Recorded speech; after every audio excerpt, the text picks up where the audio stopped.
सत्साहिब। प्यारे बच्चों, कल की क्लास में आपने सुना कि हमारे जीवन की रूपरेखा क्या होती है।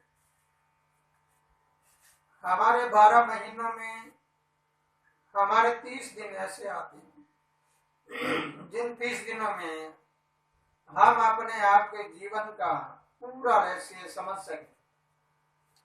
इस पूरे रहस्य को समझने के लिए कल आपको बताया गया था 16 श्राद्ध होते हैं और 9 नवरात्रे होते हैं, और उसके बाद 5 दिन ऐसे होते हैं जो धनतेरस, नरक चतुर्दश, दीपावली, भक्त मिलाप यानी भाईचारा, और फिर बहन का मिलाप भैया।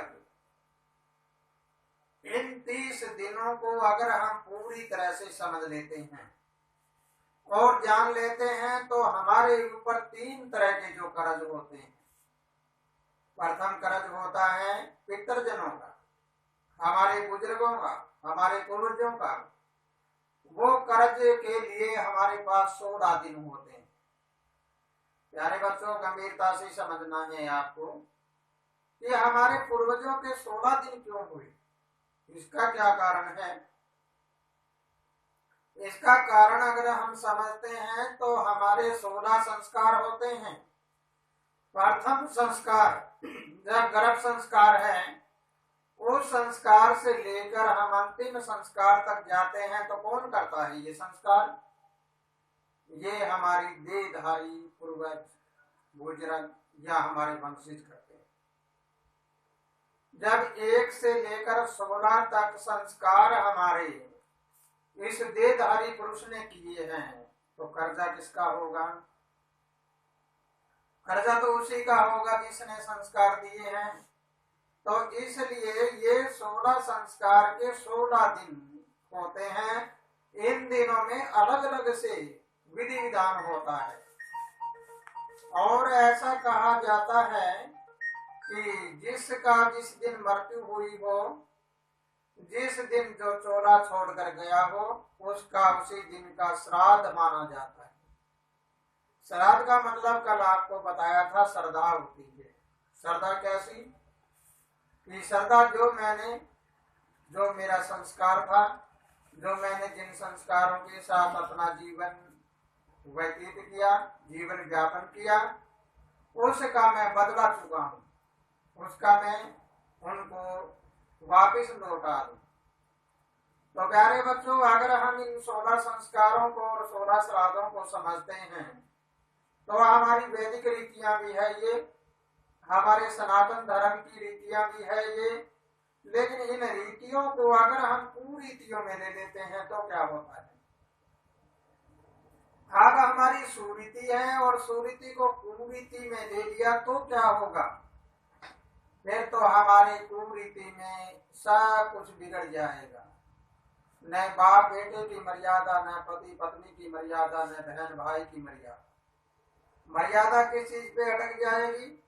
इस संसार की माया में। माया के लिए एक दूसरे को मरने मारने के लिए तैयार हो जाते हैं।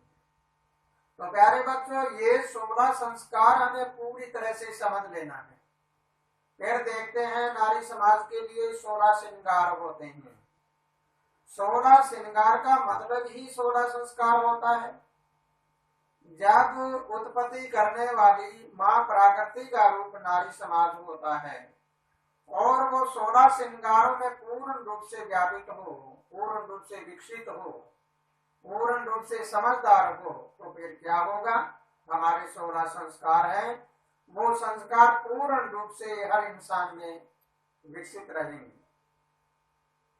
तो इसलिए हमें जानना है कि पहले मैं अपने आप को समझूं कैसे, अपने आप को बदलूं कैसे, अपने आप की जानकारी कैसे लूं। तो पहले हमें जानकारी लेनी है श्राद्धों के बारे। ये श्राद्ध साल में 2 बार आते हैं। एक श्राद्ध किसका होता है? शीतकालीन, और एक होता है ग्रीष्मकालीन।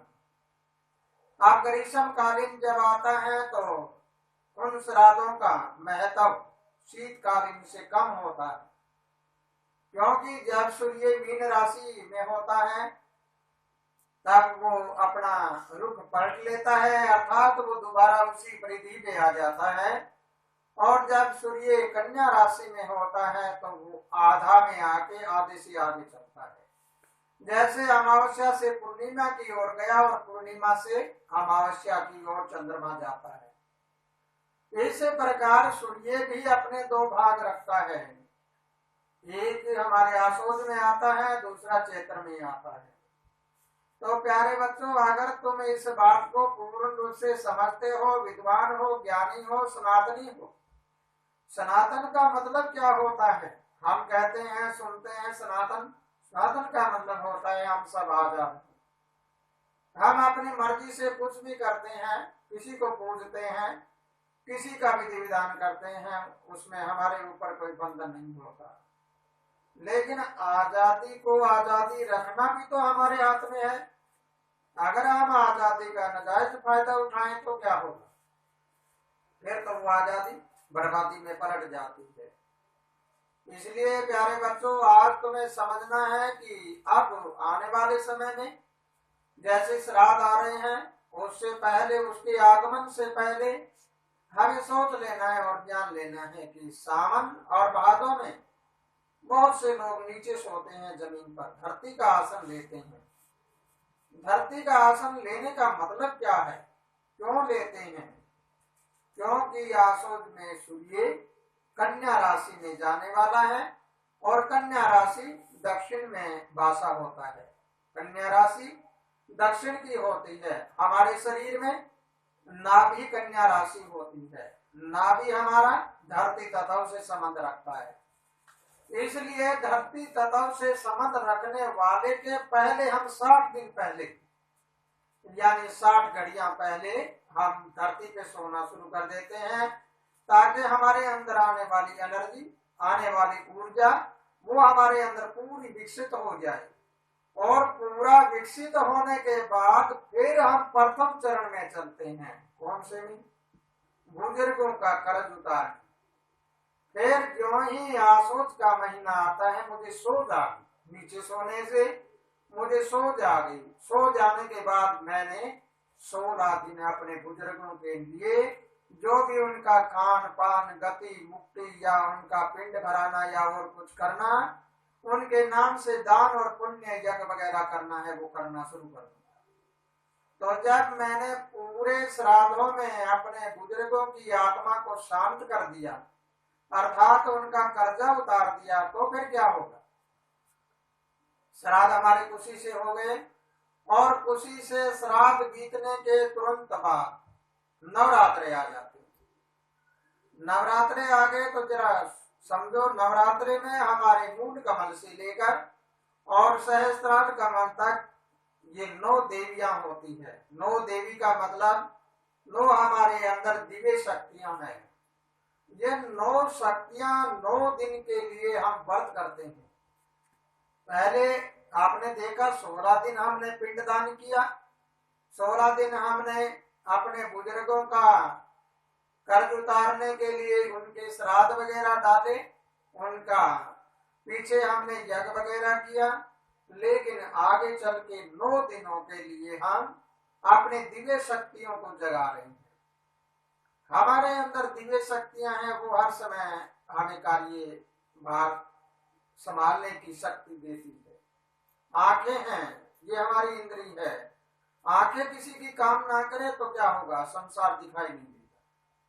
नाक काम ना करेगा तो सुगंध या श्वास लेना है, उसकी क्रियाएं बंद हो जाए।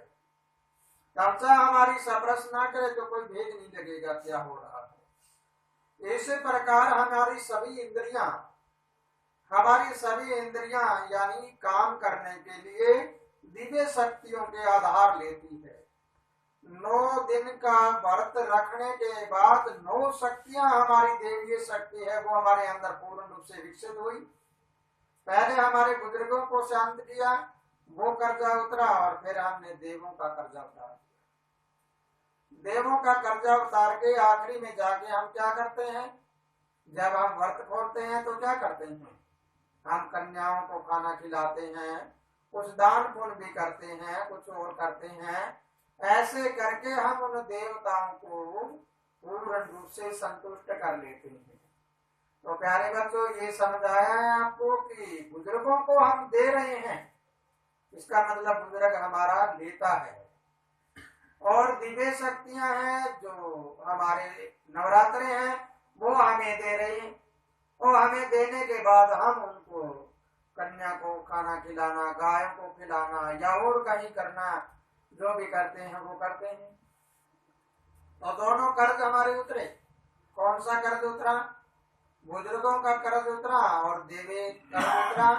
ये उतरने के बाद जब मेरे अंदर ये क्षमता आ गई और मैंने देखा कि दोनों कर्ज मेरे उतर चुके हैं, और धरती के दो भाग हैं, दक्षिण में हमारे बुजुर्ग रहते हैं, अर्थात ये संसार है, धरती पे ये संसार है, दक्षिण में धरती तत्व है। इस धरती तत्व में ये संसार बसता है, और फिर उत्तर की दिशा में कौन बसता है? उत्तर की दिशा में ये देव शक्तियां बसती है। धरती तत्व पे हम रहते हैं, हम देहधारी प्राणी हैं, वो सब रहते हैं। और उत्तर दिशा में जल होता है। लेकिन आप कहोगे कि जल कभी धरती पे होता है, लेकिन धरती पे जल नहीं होता, हमारी खोपड़ी में जल होता है। आकाश से जल बरसता है तो वो नीचे आता है, ये क्रियाएं होती है। धरती के ऊपर चक्कर घूमता रहता है।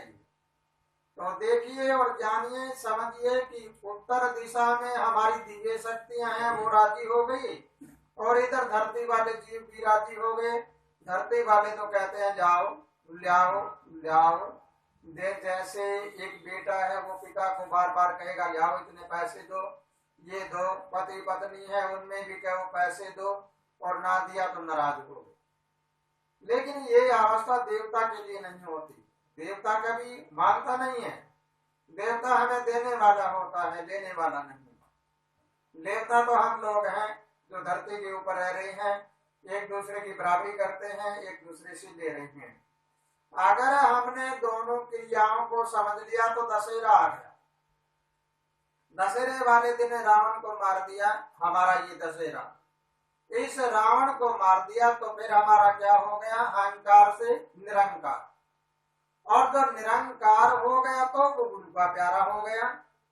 इस बात को तुम्हें पूर्ण रूप से समझ लेना है कि पहले हम बुजुर्गों का कर्ज उतारें, फिर देवों का कर्ज उतारें, फिर हम निरंकार बन जाएं, और निरंकार बनने के बाद निराकार से हमारा कनेक्शन जुड़ जाएगा। इसलिए प्यारे बच्चों, तुम्हें बहुत गंभीरता से समझना है, क्योंकि सावन का बीच बिचाले का यानी शुक्ला आ गया है, शुक्ल पक्ष आ गया है। तो अब शुक्ल पक्ष में हम अंधेरे से उजाले की ओर जा रहे हैं। तो अब हमारा मन उजाले की ओर जा रहा है, और हरियाली तीज जब आएगी तो तुम बड़ी खुशी से हरियाली तीज को मनाना।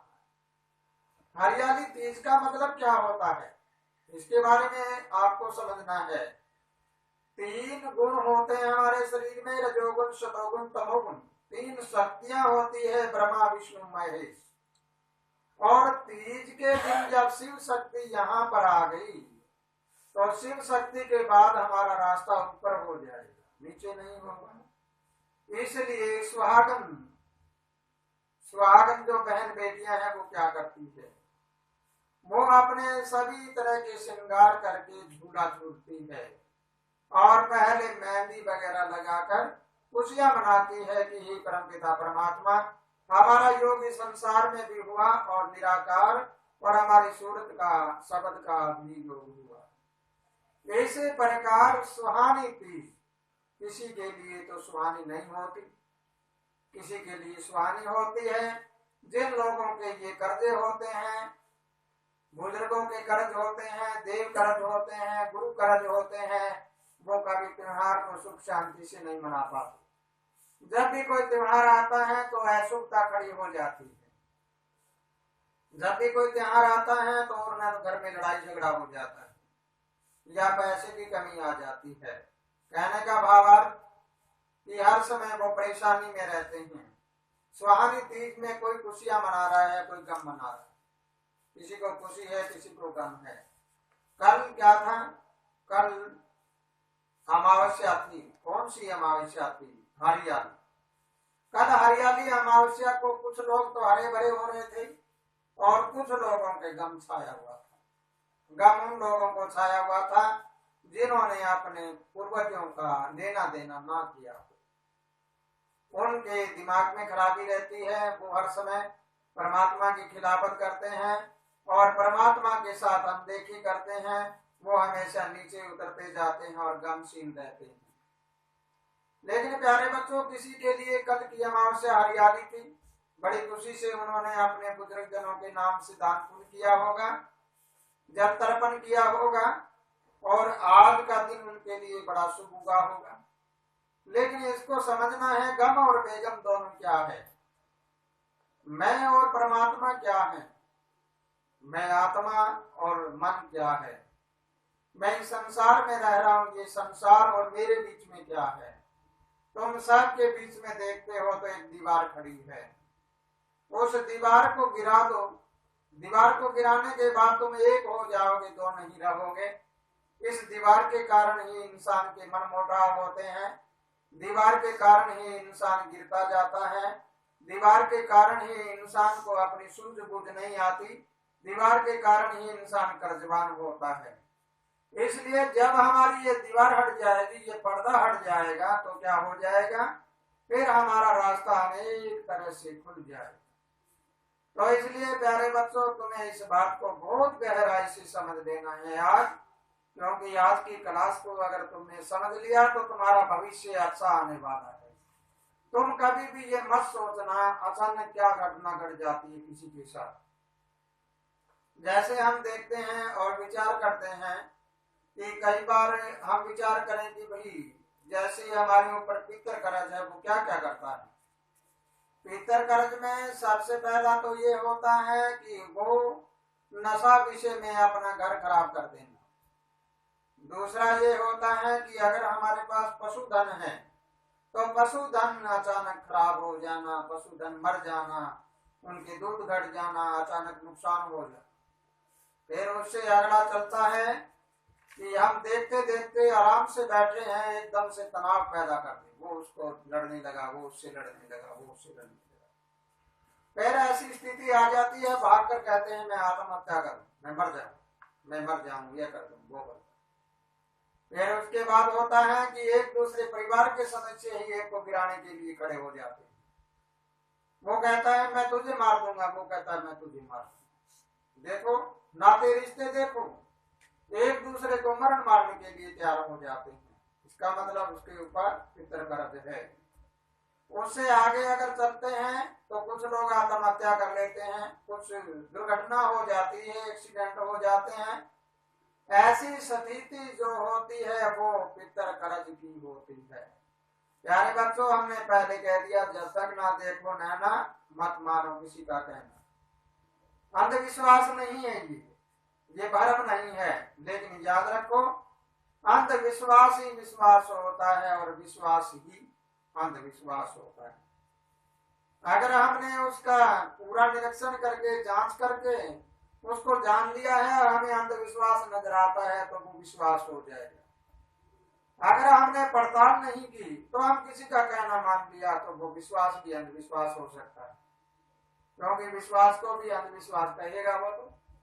इसलिए प्यारे बच्चों, इन निशानियों को समझकर अगर किसी के घर में ऐसी बातें होती हो, अगर आपको कहीं भी ऐसा नजर आता हो, तो आप तुरंत इसका समाधान करने के लिए एक ही रास्ता है, अपने कर्जे का निपटारा कर दो। जब तक हमारे ऊपर कर्ज रहेगा तब तक के लिए हम आगे नहीं बढ़ पाएंगे। प्यारे बच्चों, बड़े बड़े विद्वान हैं, वो भी इस बात को मानते हैं, लेकिन छोटे से छोटा इंसान है वो इसको नहीं मानता। इसके बारे में आपको फिर जानकारी लेना है। एक छोटा इंसान है, छोटा कौन होता है? छोटा शरीर से नहीं होता, बड़ा शरीर से नहीं होता। छोटा इंसान विचारों से होता है, बड़ा इंसान विचारों से होता है। जिसकी विचारधारा बड़ी है, सोच बड़ी है तो वो बड़ा है, और सोच छोटी है तो वो छोटा है। कुल में जन्मने से कोई ऊंचा नीचा नहीं होता। कोई इंसान किसी परिवार में जन्मा है, उसका परिवार का ऊंचा नीचा होना कभी नहीं होता। ऊंचा नीचा सिर्फ अपने कर्म और अपनी विचारधारा का होता है। इसलिए हमें समझना और जानना है कि तुम अपने विचारों को इतना ऊंचाई पे ले जाओ, इतना ऊंचाई पे ले जाओ कि पूरे ब्रह्मांड की सैर करना शुरू कर दो। अगर तुम पूरे ब्रह्मांड की सैर करना शुरू कर दोगे तो तुम्हें देखना कितना आनंद आएगा। तुम अमरनाथ जाते हो, वैष्णो देवी जाते हो, या कहीं दूसरी यात्राओं पे जाते हो, कहीं साईं बाबा के जाते हो, कहीं और जाते हो, वहां पे पहले आपको पैसे का बंदोबस्त करना पड़ेगा। फिर तुम रेलगाड़ी में गए या अपनी गाड़ी में गए या जहाज में गए, कहीं भी गए, तो तुम्हारे अंदर एक वहम रहता है, तुम्हारे अंदर एक भय रहता है कि मैं यात्रा पे जा रहा हूं, ऐसा ना हो जाए, मेरे पल्ले पैसे तो समाप्त ना हो जाए, कहीं ऐसा तो ना हो जाए रास्ते में गाड़ी के साथ कुछ ना हो जाए। मतलब इस प्रकार हमारे अंदर एक भय पड़ा रहता है। यात्रा में जाने के बाद कुछ लोगों की यात्रा मंगलमय की जगह उल्टी भी हो जाती है। गए यात्रा पे शुभ काम के लिए, अशुभ हो गया। कई जगह तो हम देखते हैं परिवार समाप्त हो जाते हैं। कई जगह ऐसे देखते हैं कि यात्रा में जितनी देर रहे इतनी देर तनाव में रही हैं। लेकिन प्यारे बच्चों, अगर तुमने अपनी अंतर यात्रा को शुरू कर दिया है, अपने ध्यान क्रिया में बैठकर अपने आप की यात्रा में शुरू हो गए हो, अगर तुमने अपने अंदर की यात्रा को शुरू कर दिया, वहां ना पैसा लगता और न तुम्हें टेंशन होती और न किसी प्रकार का भय होता है, ऐसे बैठ के यात्रा करोगे तो तुम पूरे ब्रह्मांड की यात्रा करके वापस लौट आओगे। तुम्हारा सूक्ष्म शरीर है, ये बाहर निकलकर सभी जगह घूमकर वापस आ जाएगा। जैसे पतंग की डोर होती है, इस प्रकार हमारी नाभि से डोर लगी हुई होती है सूक्ष्म शरीर की, और जब भी सूक्ष्म शरीर स्थूल शरीर के कोई उंगली टच कर दे या कुछ बात होते हो तो वो सूक्ष्म शरीर तुरंत आके अंदर प्रवेश हो जाता है। ये क्रिया जब रात को तुम्हें नींद आती है तब यही क्रिया होती है। तुम्हारा सूक्ष्म निकल कर बाहर चला जाता है और थोड़ा सा कोई पैर के हाथ लगा दे तो तुम जाग जाते हो, वापिस आ जाते हो। तुम्हारे दाएं पैर के अंगूठे में नींद से संबंध होता है।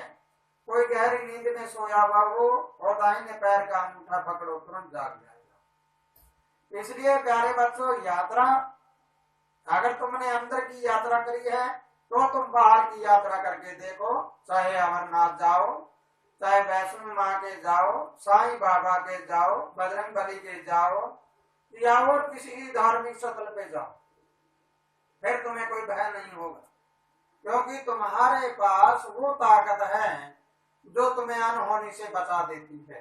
तुम्हारे पास वो ताकत है जो केवल तुम्हें दर्शक बना के ले जाती है। इसलिए प्यारे बच्चों, तुम अपने अंदर की यात्रा करना सीखो। तुम्हारी अंदर की यात्रा बाहर वाली यात्रा को सफल कर देगी।